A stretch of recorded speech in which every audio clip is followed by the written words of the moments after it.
নাও গো তোমার তারে নবী একবার ডেকে নাও গো তোমার তারে তোমার দাদি যেতে আমার মনে চায় বারে বারে একবার ডেকে নাও গো তোমার দ্বারে তুমি কত দয়ার নবী কাঁদিতেছেন ও মতে ভাবে নাবি গো তুমি কত দয়ার নবী কাঁদিতেছেন ও মতে ভাবি নাবি গো আরে উম্মতিদের তরার জন্য কাঁদবেন মহাশারে একবার ডেকে নাও গো তোমার দেশে নবী একবার ডেকে নাও গো তোমার দ্বারে ওই মহাশারে কঠিন দিনে কেউ তরাবে না তুমি বিনে নবে গো মহাশারে কঠিন দিনে কেউ তরাবে না তুমি বিনে নাবে গো আরে গুনাহগার সব দলে দলে আসবে তো মার তারে একবার ডেকে নাও গো তোমার দ্বারে নবী একবার ডেকে নাও গো তোমার দ্বারে মনে বড় আশা আছে যাব আমি তো মার কাছে নবী গো একবার জোরে বলে সুবহানাল্লাহ আমার মনে বড় আশা আছে যাব আমি তো মার কাছে নবী গো আর দুঃখ ব্যথা ভুলে গিয়ে থাকবো জীবন ভরে একবার ডেকে নাও গো তোমার দ্বারে নবী একবার ডেকে নাও গো তোমার দ্বারে আল্লাহুম্মা সাল্লি আলা সাইয়্যিদিনা মাওলানা মুহাম্মদ ওয়া আলা মাওলানা মুহাম্মদ এই বাবার আমার ভাইরাও এমনি করে নানা জানে রওজায়ে পাক জিয়ারত করে সমাপ্তি করে দেয়া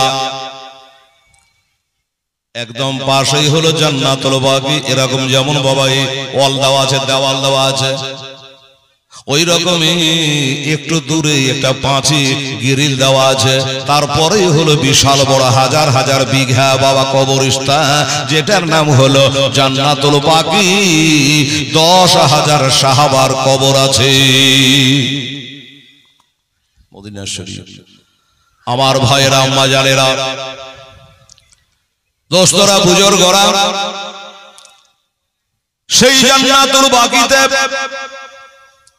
রাত্রি বেলাতে ইমাম হুসাইন রাদিয়াল্লাহু তাআলা আনহু মায়ের কবরখানে একটু জিয়ারত করে নিচ্ছে মা গো মা আর বুঝি মদিনায় আমার থাকা হলো না আমাকে মদিনা ছেড়ে চলে যেতে হচ্ছে মা ইজিদের অত্যাচারে মা গো আর বুঝি তোমার কবর জিয়ারত করা আমার ভাগ্যে জুড়বে না মায়ের রওজার চালি ধরে জোরে বলে সুবহানাল্লাহ ওরে মায়ের রওজার চালি ধরে মোর হোসাইন আজ কেন্দে বলে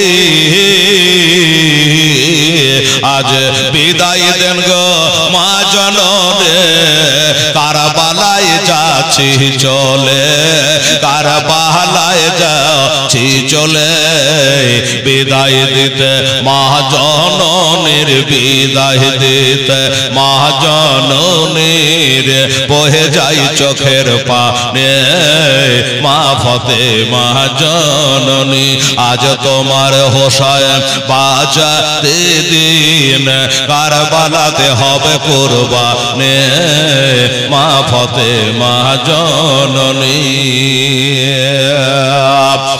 ইমাম হোসাইন আরজ করে ইমাম হোসাইন আরজ করে বিবি জয়নবের তরে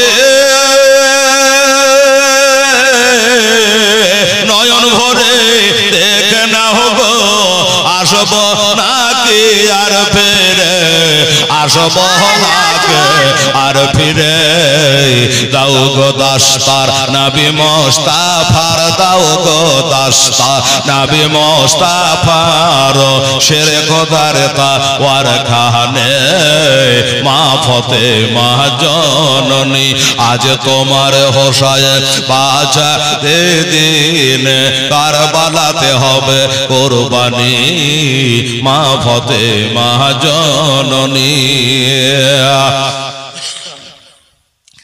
বিবি জয়নব আরজ করে বিবি জয়নব আরজ করে ইমাম হোসাইনের তরে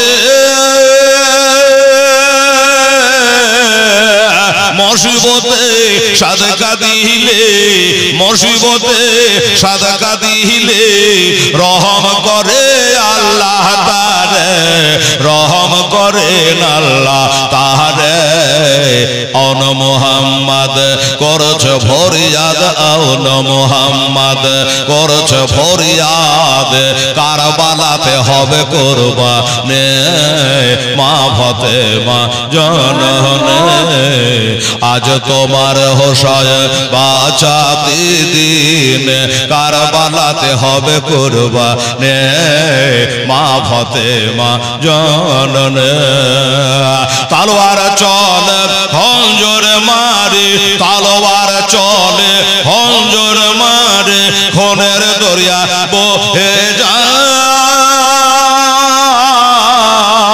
মাসুমকে তীর মারিল আলী আশকারের কলে যায় আলী আশকারের কলে যায় পান করিতে হাউজে কাউসার পান করিতে হাউজে কাউসার জান্নাতে গেলেন তিনি মা ফাতেমা জননী আজ তোমার হোসাইন বাঁচাতে দিন ওই কারবালাতে হবে কুরবানি মা ফাতেমা জননী ইমাম হোসাইন শহীদ হয়ে ইমাম হোসাইন শহীদ হয়ে ইসলামকে করেন জিন্দা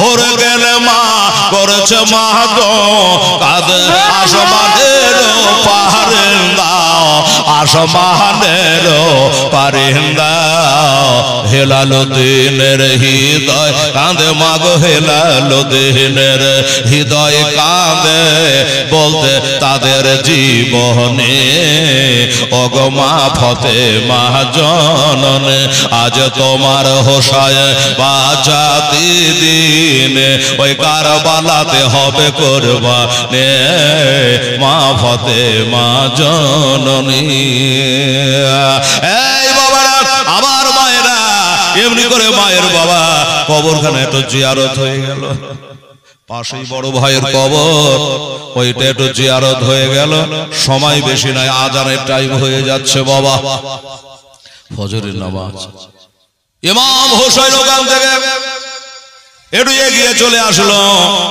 আর একটা ছোট কবর সামনে পড়ে গেল বাবা ওই ছোট কবরখানা না না এটা আমাকে জিয়ারত করা লাগবে মা বোনের আগে ওই ছোট কবরটা কার জানেন জানেন না ওই ছোট কবরটা হলো আমার হোসাইন রাদিয়াল্লাহু তাআলা আনহুর মামা, এর নাম হলো বাবা মোহাম্মদ ইব্রাহিম। ওই কবরটার গোড়ায় দাঁড়িয়েছিল মারিয়া কিবতিয়ার পেটে থেকে পয়দা হয়েছিল নবীর একটা বেটা।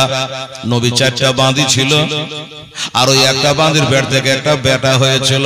বাবা ওই বেটাটা ইন্তেকাল করেছিল 18 মাস বয়সে, 1.5 বছর বয়সে। ওই কবরখানে একটু জিয়ারত করে নিল, জিয়ারত করে নিয়ে চলে আসছে। ফজরের টাইম হয়ে আসছে, শুভে কাজে কেটে যাচ্ছে, শুভে সাদিক চলে আসছে। আজকে তিনি ফজরের নামাজ মদিনার মসজিদে আদায় করব বলে চলে আসলো বাড়ি। এই বেটা জয়নাল আবেদিন, ওরে বেটা আলী আকবার, করে তোরা যা তাড়াতাড়ি চ, আল্লাহর ঘর মসজিদে তোরা ঢুক রে, ওই মদিনার মসজিদে নববীতে চ। ভাইরা আপনারা তো হয়তো দেখেন নাই, একবার পাইলে উমরা হজ জানার দেখে আসেন বাবা। আপনারা মসজিদের উন্নতি গল্পে জীবনী লাগিয়েছেন, ঠিক আছে বাবা রে। এই মদিনার মসজিদে বর্তমানে আমার মনে হয় 40,000 লোক যদি একসাথে জামাত করে নামাজ পড়ে কোনো অসুবিধা হইবে না। এই প্যান্ডেলে কত লোক আসবে? 10,000? অসম্ভব। 2,000 হলে ভর্তি হয়ে যাবে। এই বাবারা, তাইলে 40,000 লোক যদি একসঙ্গে নামাজ পড়ে, কত বড় মসজিদ, কেমনই বা মাজির সোনার মসজিদ, মসজিদে নববী, নবীর মসজিদ। আমার ভাইয়েরা দাদারা, যাই হোক, ফজরে আজান হলো, 2 রাকাত সুন্নাত আদায় হলো, ফজরের নামাজ জামাত চালু হয়ে গেল। আর যেখান করে আমার নবীর নাতি থাকবে ওইখানে কোনো ইমামের ইমামতি চলবে না। হোসেন ইমামতি করলেন, করে নিয়া এখন অনেকে বাবা নামাজ পড়ে আর দোয়া করে না, বলছে এটা দোয়া করা বেদাত, তুই বেদাত নিয়ে থাক। হোসেন বলে বেটা এই মদিনায় আর জীবনে কোনোদিন নামাজ পড়তে হয়তো পাবো না, কপালে কি আছে জানি না। 2 হাত তুলে আল্লাহর কাছে দোয়া মাংছে, চোখ দিয়ে ঝরঝর করে পানি বয়ে যাচ্ছে। বাপের কান্না দিকে, ইমামের কান্না দিকে মুক্তাদি কাঁদবে কিনা বলুন? সবাই মিলে কেঁদে যারে যার হয়ে গেল। ওরে বাবা, আবার হোসেনের কান্নায় সেদিন মদিনার কুব্বজ যেন কাঁদতে ছিল বাবা। এইভাবে দোয়া খায়ের করে দিয়া সকাল সকাল, এখনো সূর্য উদিত হলো না, এখনো পূর্ব গগনে সূর্য দেখা দিল না বাবা। ওই নামাজ পড়ে বাড়ি গিয়ে বিবি বাল বাচ্চাকে নিয়ে, টোটাল 72 জনকে নিয়ে এবার বাড়ি থেকে আল্লাহর নাম নিয়ে বার হয়ে যাচ্ছে। 72 জনকে নিয়ে বার হচ্ছে, তার মধ্যে ছেলে আছে, মেয়ে আছে, ছোট আছে, বড় আছে, এমনকি 7 বছরের সাকেনা আছে, 6 মাসের বাচ্চা আলী আসগার রয়েছে। ও বাবা, এমনি করে সবাইকে নিয়ে বাড়ি থেকে বার হয়ে যাচ্ছে। এই সময় আমার হোসাইনের 11 বছরের একটা বেটি ছিল বাবা। এই বেটিটার নাম হলো সুগরা খাতুন। একটু অসুস্থ, জ্বর, শুয়ে আছে বাবা খাটের ওপরে। সুগরা তাকিয়ে তাকে দেখে, ব্যাপার কি? আমার ফুপু 2টা তাও বেরিয়ে গেল, বাবা যাচ্ছে, ভাই যাচ্ছে, দাদা যাচ্ছে। আমার ছোট বোন সাকেনা তা চলে যাচ্ছে, আমার ছোট ভাই আলী আসগার মায়ের কোলে চড়ে চলে যাচ্ছে, আমার ফুপু 2টা তাও তারা চলে যাচ্ছে। সবাই তো চলে যাচ্ছে, কিন্তু আল্লাহ আমাকে কেন কেউ সাজায় না, আমাকে কেন কেউ তৈরি করে না, আমাকে কেন কেউ বাইরে নিয়ে যায় না, আমাকে কেন সঙ্গে নিচ্ছে না? চোখের পানি ছেড়ে দিয়া কাঁদতে কাঁদতে কয়, আব্বা জান গো, ও আমার আব্বা জান, আপনি বলুন আপনারা কোথায় যাচ্ছে? এই 7 সকালে ফজরের নামাজ অন্তে সূর্য এখনো উদিত হলো না, এত সকালে এত ভোরে ভোরে আমার মাকে নিয়ে, আমার বোনকে নিয়ে, দাদাকে নিয়ে, ফুপুরাকে নিয়ে, আত্মীয় স্বজনকে নিয়ে আপনারা কোথায় চলে যাচ্ছেন আব্বা? হোসেন বলে, বেটি আমরা এখান থেকে এখন মদিনা থেকে মক্কা চলে যাব। মক্কা কম বেশি 326 কিলোমিটার দূর। সিরাতে মুস্তাফা কিতাবে লিখেছে, কেউ বলে 400 মাইল, কেউ বলে 450 মাইল। এত লম্বা রাস্তা বাবা। আমরাকে যখন মদিনা থেকে মক্কায় নিয়ে গেল বাবারা, লাক্সারি বাস, আর ওই বাসে কম বেশি 4 ঘন্টা টাইম লাগলো। মদিনা থেকে মক্কা রাস্তা কেমন তাই বলছেন? আপনাদের এই রাস্তার মতো আমাদের মালদা এই 34 নম্বর সড়কের মতো 1 কিলোমিটার রাস্তাতে 4টা করে লেবার কাজ করছে। একটা পাতা পড়ে থাকবে না, একটা কাগজ পড়ে থাকবে না। আজ যে ছেলেরা সব কি খাওয়া শিখেছে না, খালি বাঁশের জানলা দিয়ে পিচিক করে ফেলছে। কি যে খাওয়া শিখেছে, খাবি তো ফেলবি না। হটজি হটজি হটজি, একবার ঘরে মাথা বাইর করে পিচিক করে ফেলে দিয়েছে। কারো বাবার দিন নাই মদিনা শরীফে, মক্কা শরীফে কেউ এটা পিকি ফেলে, পানে তো দোকানই নাই। এত চকচক ঝকঝক করছে রোড বাবা। সেই রোডে গাড়ি আমার তো মনে হচ্ছে 120-তে চলছে। যাই হোক, এত দূরে রাস্তা, তাই সকাল সকাল বের হচ্ছি। সুগরা খাতুন বলে, আব্বা গো জান, আমার বাধা দেবার আমার দরকার নেই, তবে একটা কথা বলুন, আমি কি আপনার বেটি না? আমি কি আপনার মেয়ে না? আমি কি আপনাকে আব্বা বলে ডাকি না? আপনাকে কি আমি মহব্বত করি না? আপনি কি আমাকে প্যারো মহব্বত করেন না? যদি করে তবে আমাকে কেন নিয়ে যাচ্ছেন না? বলে, বেটি রে, তোমাকে নিয়ে যাচ্ছি না, তার কারণ হলো একটাই, সেটা হলো তোমার গায়ে জ্বর লেগে আছে। এই জ্বরের গায়ে এই দুর্গমগিরির পথে পাড়ি দেব। রাস্তার মাঝে গিয়ে 100 কিলোমিটার যাওয়ার পরে হঠাৎ করে যদি তোমার জ্বর বেড়ে যায়, তখন তোমাকে নিয়ে ব্যতিব্যস্ত হয়ে যাব, ডাক্তারখানা হাসপাতাল খোঁজাখুঁজি করব। আমি ইসলাম ধর্ম নিয়ে ব্যতিব্যস্ত হতে পারবো না। বাল্যকালে আমার নানা জানকে কথা দিয়েছি, আমার জীবনে যতই কষ্ট হোক না কেন, ইসলামের লাগাম আমি ঢিল দিব না। এই কথাটা কবে বলেছিল জানেন? বাচ্চাকালে আমার হোসেন বলেছিলেন, না না ঘোড়ায় চড়তে কেমন লাগে গো? আচ্ছা ঘোড়ায় চড়বি? বলে হ্যাঁ। খুব মন যাচ্ছে? হ্যাঁ। না না খুব শখ। আয় 2 হাত টোপাড়া দিয়া। আমার নবী বলছে, নাতিরে চাপ, ঘোড়ায় চড়তে কেমন লাগে তোর সারটা মিটিয়ে দি, কখন আছি কখন নাই। তোর বাবা ঘোড়া কিনতে পারবে কি পারবে না, মনের মধ্যে এটা থেকে যাবে, তো চড়ালে। আমি তোর জন্য ঘোড়া হয়ে গেলাম, পিঠের উপর চড়ে নিয়েছে, আস্তে আস্তে করে চলছে। হোসেন বলছেন, না না ঘোড়ার বলে লাগাম থাকে, তো লাগাম কই? এটা তো আসলে ঘোড়া নাই, নবী। এখন নাতিকে খুশি করার জন্য চেপেছে, এখন লাগামও নিবে, লাগাম কই? তাই তো রে ভাই, লাগাম কই? কালাওয়ালা চুলওয়ালা নুরানি চেহারাওয়ালা নবীজি পিছনে জোর মোবারক গুলাকে বলে, এটা তুই লাগাম বানিয়েলে, এটাই তুই লাগাম কর। আচ্ছা ঠিক আছে। না না জোর মোবারক গুলাকে ধরে নিয়া হোসেন পিঠের ওপরে বসে আছে। নবী হাঁটি হাঁটি পা পা আস্তে আস্তে করে চলে।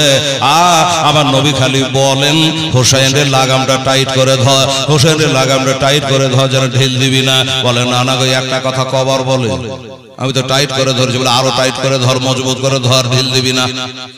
বারবার বলছে কেন? তার মধ্যে একটা কথা আছে। আচ্ছা ঠিক আছে, বললো, দেখ নাতিরে, তোকে লাগাম ধরা শিখাইলাম, এই জন্য যখন কারবালায় লড়াই করবি রে, এক কথাই বুঝালে, ইসলামের ওপর কেউ হামলা করতে গেলে যতই কষ্ট হোক না কেন, ইসলামের ডোর, ইসলামের লাগাম তোর হাতে আমি দিয়ে গেলাম, ইসলামের লাগাম যেন কারবালায় ঢিল দিস না। এই জন্য বারবার করে বলছি যে তুই লাগামটা টাইট করে ধর। একটু চলার পরে হোসেন বলে, আমি নামবো গো। না না আমার স্বাদ মিটে গেছে, আশা মিটে গেছে, নামবো। বলে, তোর আশা মিটেছে, আমার মিটেনি। আবার একটু চললেন, না না নামবো গো। দাঁড়া, আর একটু চড়েলে ভাই। না না না নামিয়ে দেন, আমার মা দেখতে গেলে আমাকে বকবে যে আমার বাপকে কষ্ট দিচ্ছিস। আর একটু চড়। বারবার বলাতে নবী এবার দাঁড়ালেন, তখন হোসেন নেমে গেলেন, হাতে পায়ে ধোলা গলা ছাড়ছে, হোসেনকে বুকে নিয়ে বললো যে ভাই একটা কথা বল। কি? আচ্ছা আমি তোকে পিঠে থেকে নামিয়ে দিল না, তুই নিজে নামলি, এটা নিয়ে ঝগড়া করবেন না কি গো? না না, এটা বলুন কথার কথা হলো, আপনি নামালেন হে আমি নামনি, এটা কথা তোলার মানে কি? বলে মানে তো অবশ্যই আছে। এই নবী হোসেন বল, আমি তোকে ধরে নামিয়ে দিলাম না, তুই নিজে থেকে নামলি? বলে না না, আপনি তো নামাতে চাইছিলেন না, আমি নিজে থেকে নেমে গেলাম। আমার নবী বললো তাহলে আমি তোকে নামাই নাই, আজ যেমন তোকে আমি পিঠে থেকে নামালাম না, এরকম ইসলামের দায়িত্ব তোর পিঠে দিয়ে গেলাম, মাথায় দিয়ে গেলাম। যত বড় বিপদ আসুক না কেন, ইসলামের বোঝা জানো পিঠ থেকে নামাবি না। তাই আমার একটা দায়িত্ব আছে, নানাকে কথা দিয়েছে আমাকে যেতে হবে রে বেটি, এই জন্য তোমাকে নিয়ে যাব না। ওই 11 বছরের শোকরা খাতুন বলে আব্বা আচ্ছা ঠিক আছে, যখন এত বড় কথা আপনাকে যখন যেতেই হবে তবে যান। আব্বা গো, আমার যে একটা ছোট বোন আছে, নাম তার হযরত সাকিনা, 7 বছরের বহি, ওই বোনটাকে রেখে যা। আমার মনটা যখন উতালা হবে বাপ মার জন্য, তখন আমরা দুই বোনে কথা বলবো, আমরা দুই বোনে গল্প করব, সময়টা পার হয়ে যাবে। আমার ছোট বোনটাকে রেখে যা। বললো দেখ বেটি, সাকিনাকে রেখে যাওয়া হবে না মা, বেরিয়ে গেছে তোর মায়ের হাত ধরে, কাজে রেখে যাওয়া হবে না, তাকে নিয়ে যেতেই হবে। তবে একটা কথা বলি বেটি শোন, তোর ছোট বহিনের কথা যদি তোর মনে পড়ে যায়, আমি তো ছোট বোনটাকে নিয়ে গেলাম, আর ওই যে মদিনা কবরে আমার একটা ছোট বহিন রোকিয়া তার নাম, আমার ছোট বোনটাকে রেখে গেলাম রে। আমার ছোট বোনটার কবরখানা দেখিস। শুকরা বলে আব্বু গো, যান আমার ছোট বোনটাকে নিয়ে যান। তবে একটা কথা বলি, যে ছোট ভাইটা 6 মাসের বাচ্চা আলী আসগার, আমি যাকে বুকে করে নিয়ে বেড়াই, কোলে করে নিয়ে বেড়াই, আদর করি, সোহাগ করি, আপনি সবাইকে নিয়ে যান, আমার আপত্তি নাই। তবে আমার ছোট ভাই আলী আসগারকে রেখে যান, আমার ছোট ভাইটাকে একটু আদর করব। হুসাইন বলে বেটি রে, তোর ছোট ভাই আলী আসগারকে রাখিস নে মা, তোর বিপদ বাড়বে। কেন? এই জন্য সে ভাত রুটি খেতে পারে না, খেজুর খুরমা খেতে পারে না, মায়ের দুগ্ধ পান করে। বাচ্চা ছেলে 6 মাসের বাচ্চা, এই বাচ্চা নিলে তোর অসুবিধা হবে মা, আমি তোর ছোট ভাইটাকে নিয়ে যাচ্ছি। আর আমার একটা ছোট ভাই ছিল, তার নাম মহসিন ছিল, বাচ্চা কালে ইন্তেকাল করে গেছে, আমি ছোট ভাইয়ের কবরখানা দিয়ে গেলাম। ঠিক আছে আব্বা যান। আবার দাবি করলো আব্বা সবাইকে নিয়ে যান, শুধু আমার মা, আমার গর্ভধারিণী মা, আমি চিন্তাতে মাকে হারিয়ে দিচ্ছি গো আব্বা, আমার মাকে রেখে যান।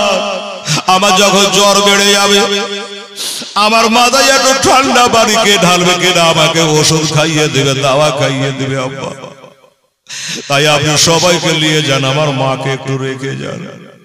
হোসেন কাঁদতে লাগলো, মা হারা কত ব্যথা আমি জানি রে, আমি বহুদূর দিন আগে মাকে হারিয়েছি, বাপকে হারিয়েছি, মা হারা কঠিন ব্যথা, তবুও তোর মাকে আমি নিয়ে যাচ্ছি, মা তোর বাধা দিস না, আমি তোর মাকে নিয়ে যাচ্ছি। শোন, তোর মাকে তুই মা বলে ডাকে, আর কেউ মা বলে ডাকে না। তবে ওই যে জান্নাতুল বাকিতে কবরস্থানে আমার মা ফাতেমাকে রেখে গেলাম।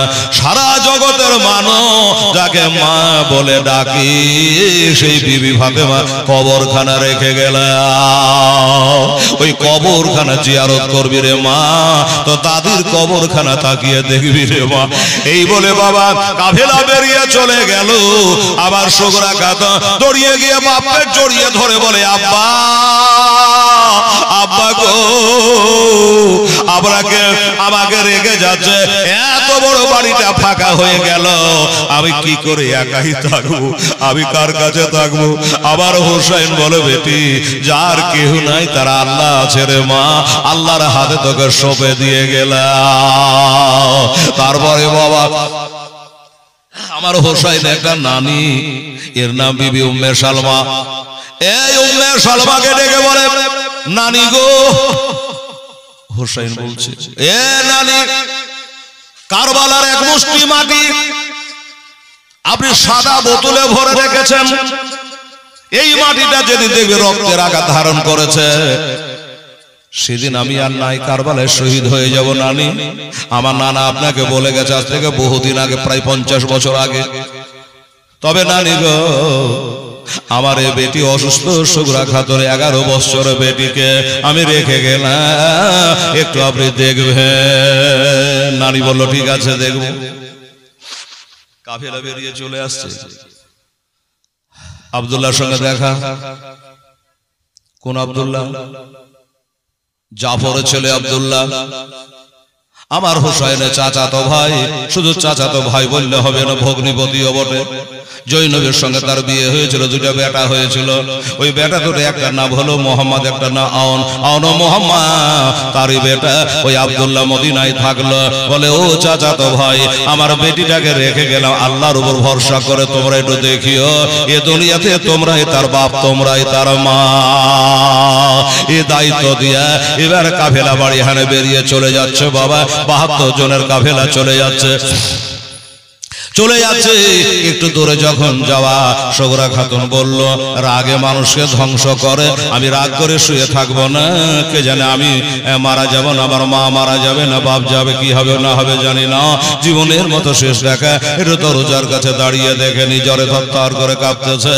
দরজার কাছে সুগরা খাতুন 11 বছর বেটি, কত বড় হবে রে মা, 11 বছর বেটি সুগরা খাতুন দরজার কাছে দাঁড়ায় তাকিয়ে তাকিয়ে দেখে আর বলে, আব্বা আমাকে কোনোদিনে নিয়ে যাবেন না গো আব্বা, আমাকে চিরদিনের মতো একা করে চলে যাচ্ছে। হোসাইন বলল, বেটি একটা কথা শোনো, বেটি রে যাও, তোমাকে কথা দিলাম, সময় যদি আল্লাহ আমাকে দেয়, 1 মাস পরে তোমার ভাই আলী আকবরকে পাঠায়া তোমাকে নিয়ে চলে যাব। 1 মাস পরে নিয়ে চলে যাব, এইভাবে কথা দিল বাবা। কিন্তু আসে নাই, পারে নাই নিয়ে যেতে। যাই বাবা থেকে গেল। কাফেলা হেঁটে হেঁটে হেঁটে হেঁটে চলে যাচ্ছে মক্কার জমিন দিয়ে রে বাবা। এখন তো সুন্দর সুন্দর রাস্তা হয়েছে, ব্রিজ হয়েছে, অনেক কিছু হয়েছে। তখন তার এরকম ছিল না বাবা। আমার ভাই না ওই রাস্তায় বার হয়ে চলে গেছে। সাকে না একবার চিৎকার মেরে যেন তাকিয়ে আওয়াজ দিয়ে দিল, মাকে, মা গো, আমি শুনেছি বেটিরাকে মা বলে খুব ভালোবাসে। আমি শুনেছি মা সব থেকে মা বেটিরাকে বেশি ভালোবাসে। কথা যদি সত্য হয়, তাহলে এই জ্বরের বেটিকে ফেলায়া তুমি কিভাবে পা তোমার উঠছে গো মা? এত জ্বর, এত জ্বর, আর জ্বরের বেটিকে একা ফেলে দিয়া তুমি কিভাবে চলে যাচ্ছ? যখন মা মা করে ডাকে, মার কর্ণকুহরে আওয়াজ লাগে। মার কানে যখন আওয়াজটা পৌঁছালো, মা থমকে দাঁড়িয়ে গেল ইমাম হোসাইনের সামনে। হুজুর, কোনদিন তো কিছু চাইনি, আমি আপনার বিবি, কোনদিন কোনো আবদার করিনি। আজ একটা ছোট্ট আবদার করব, একটু পুরা করবেন। এই আলী আসগারের মা, কিসের আবদার? কি আবদার? বলে, হুজুর আর সহিতে পারি না, কলেজায় আগুন জ্বলে। পিছন দিকে তাকিয়ে দেখেন আমার জ্বরের বেটি, 11 বছরের বেটি সুগরা খালি মা মা করে ডাক দেয়। দর্শনী মাশাআল্লাহ দেনা মাওলানা মোহাম্মদ সাহেব। বাবার আমার মুসলমানেরা বলে, হুজুর বেটি বারবার করে মা মা করে চিৎকার করে ডাকে, আমি জানার পা উঠাতে পারি না, চোখের পানি ধরে রাখতে পারি না। তাই হুজুর একটুখানি আমাকে সময় দেন, একটা দৌড় মেরে যাব, আর আমার আঁচল খানা দিয়া জ্বরের বেটি চোখের পানিগুলো একটু মুছাই দিয়া আমি তাড়াতাড়ি ঘুরে যাব। হুজুর আমাকে একটু সময় দেন। হাজার হলো আপনি আমার স্বামী গো, আপনার পায়ের তলে আমার বেহেশত গো। আপনি যদি বেজার হয়ে যান, আমার নবী বেজার হবে, আলী বেজার হবে, আমার জান্নাতের দুয়ারে তালা পড়ে যাবে। আমার হোসেন বলল, এই সুগরা খাতুনের আম্মা যা, তুমি যখন বারবার করে বলছো যাও যাও, তাড়াতাড়ি করে যাও, তবে বেটির মহব্বতে জানে দেরি করবা না বা থেকে যাবা না, এটা তাড়াতাড়ি করে যা, গায়ে হাত বলিয়ে চোখের পানি মুছিয়ে আবার চলে আসো। সুগরা খাতুনের মা একটা দৌড় মেরে গিয়া দেখছে বেটি খাটের উপরে শুয়ে গেছে। এবার গিয়া বেরাদারান ইসলাম সামনে গেরা চোখের পানিগুলা মুজায়া লম্বা করে হাত একবার জ্বরের বেটি গায়ে হাত বোলায় দিল। আর যেমনি হাত বলিয়ে দেওয়া মনে হচ্ছে জানো 40 ডিগ্রি জ্বর কমে গেল। মায়ের হাতটা হলো এরকম সুন্দর হাত, মায়ের হাতটা এত ভালো হাত বাবা, জ্বর কমে যায়, ব্যথা কমে যায় রে বাবা। মাকে জড়িয়ে ধরে নিয়েছে। মা তুমি এসেছো, আমার ডাকে সাড়া দিয়েছো। মা মা গো তুমি তো আর যাবা না, মা তুমি আর যাবা না। বলে না বেটি কথা বলিস না, আমি তোর চোখের পানি মোছাইবার জন্য এসেছি রে মা। তোর আব্বাস